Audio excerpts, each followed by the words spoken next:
Entonces, en este curso no vamos a hacer este tipo de análisis, sino nos interesa un análisis más práctico. Lo más práctico es más, ¿y qué dan? ¿Cómo medimos cuánto ganamos? ¿Cómo medimos en la vida real? Pues este trabajo práctico está basado en también algunas cosas que podemos llamar teóricas. Entonces, para calcular la complejidad asintótica de programas paralelos, necesitamos que haya recursos paralelos disponibles, porque si no hay recursos paralelos, ¿para qué hacemos ese trabajo? Entonces vamos a usar dos medidas para un programa paralelo. El trabajo para calcular una expresión es el número de operaciones que toma calcular eso si no hay paralelismo. O sea, lo mismo que hacíamos en el asintótico secuencial. La profundidad, que es D, por eso la llamaba una D, una W, la otra llamaban D. Cuando había paralelismo la llamaban D, porque como que depende de la profundidad, es como el árbol de paralelismo que se arma.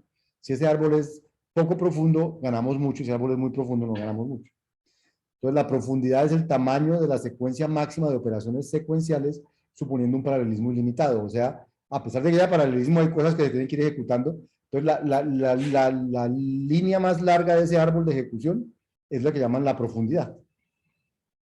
Entonces, con esos dos valores, entonces uno puede tener cosas como esta. Por ejemplo, ¿cuánto cuesta hacer un paralel de E1 o E2? Entonces, desde el punto de vista de trabajo, es el número de operaciones que toma calcular E. Si no hay paralelismo, entonces si no hubiera paralelismo es calcular el uno más calcular el otro más, más una constante. Si hubiera paralelismo, es el máximo de calcular las dos más una constante. Porque si hay paralelismo, el peor caso es el máximo de los dos. ¿Cierto? Si me piden calcular una función evaluada en E1 hasta n, entonces, para calcular una función evaluada en E1 hasta n, lo que hace es calcular E1, calcular E2, calcular n, y el trabajo de calcular esas n cosas, más el trabajo de calcular f. Eso es el trabajo de calcular f de 1 a n si no hubiera paralelismo.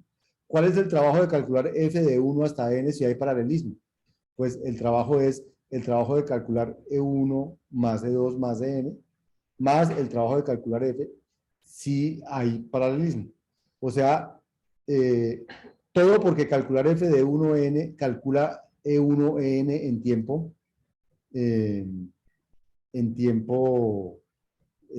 por valor. Entonces calcula E1, calcula E2, calcula n y eso es secuencial. La única forma que yo gane es llamando un paralelo. Y la complejidad del paralelo está aquí, es un máximo. Pero la de cualquier otra cosa que no sea paralelo es la misma complejidad secuencial.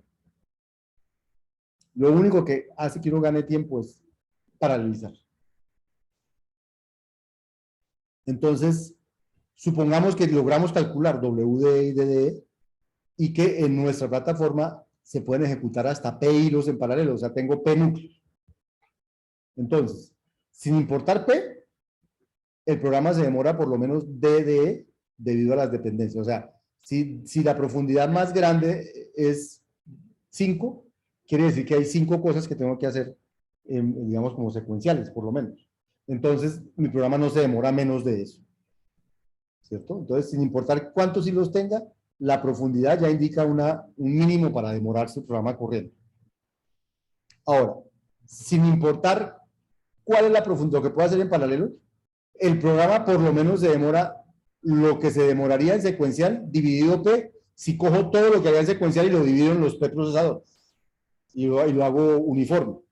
Por lo menos se demora eso porque no puedo hacer de otra manera las operaciones, sino intercaladas. Entonces, tengo P procesadores, tengo W de operaciones a hacer, entonces las divido en esos procesadores y por lo menos me demoro eso. Entonces ya tengo lo mínimo que me demoro. Entonces es razonable decir que el tiempo de ejecución de un programa paralelo es por lo menos lo que me demoro si no hubiera hilos, más lo que me demoro habiendo hilos. Entonces, grosso modo, esa es como la complejidad de un programa en paralelo. Lo que se demora en la rama más larga, más lo que se demoraría si no hubiera, si hubiera P hilos y los pusiera todas en paralelo, todas las tareas. Entonces, miren que con esta fórmula, si P es constante, o sea, si el número de hilos, si el número de procesadores no crece, como no crece, a medida que el tamaño de la entrada crece, entonces, a medida que el tamaño de la entrada crece, esto tiende, o sea, este P tiende a ser inocuo. Digamos que si tengo que hacer 10 operaciones y hay 12 procesadores, ese P es buenísimo. Dice, de una sola hago todo. Entonces, tengo que hacer 1.000.000 de operaciones y hay 12 procesadores. Y tengo que hacer 10 millones de operaciones y hay 12 procesadores. Tengo que hacer 1.000.000.000 de operaciones y hay 12 procesadores. Pues cada vez ese P es menos importante, porque pues no gano, no crece con el tamaño de la entrada, sino que es constante. Entonces, cuando como el número de procesadores va a ser constante, entonces cuando el tamaño de la entrada crece mucho, la complejidad va a ser la complejidad como si fuera secuencial. Aunque se tuvieran infinitos recursos, o sea, que P fuera infinito y eso creciera, la complejidad nunca tiende a cero, porque mínimo va a ser DDE. Entonces, un programa paralelo tampoco es que el paralelismo sea que si tuviera procesadores que se multiplicaban solitos, entonces no iba a tener complejidad. Sí voy a tener complejidad. Mínimo lo que tiene que hacerse secuencial, que es la profundidad del paralelismo. Bueno, entonces esos son como elementos para entender un poco la complejidad de lo paralelo.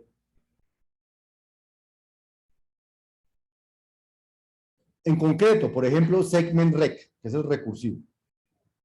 Entonces yo sé que el trabajo, si no hubiera nada recursivo, sería T menos S. Y la profundidad, si se hacen las cosas recursivas, es el logaritmo de T menos S. Entonces, si tengo un computador con P núcleos, donde puedo correr P hilos, entonces su complejidad sería logaritmo de T menos S más T menos S sobre P. Y el segment rec. Si P es constante, a medida que el tamaño de la entrada crece, eso tiende a ser T menos S. Lo mismo que si fuera secuencial. ¿Sí? Pero si P sí pudiera crecer, la complejidad asintótica tendería a ser logaritmo de T menos S. Eso es lo mínimo que se demoraría eso. Pero realmente se va a demorar algo entre las dos cosas. Esa es la complejidad de un algoritmo, de un programa en paralelo. Hay una ley con los programas en paralelo que la llaman ley de Amdahl, que dice lo siguiente. Suponga que tenemos dos partes de una computación secuencial. La parte 1 toma una fracción f del tiempo de computación. Y la parte 2 toma la fracción restante, 1 menos f del tiempo de computación. La parte 1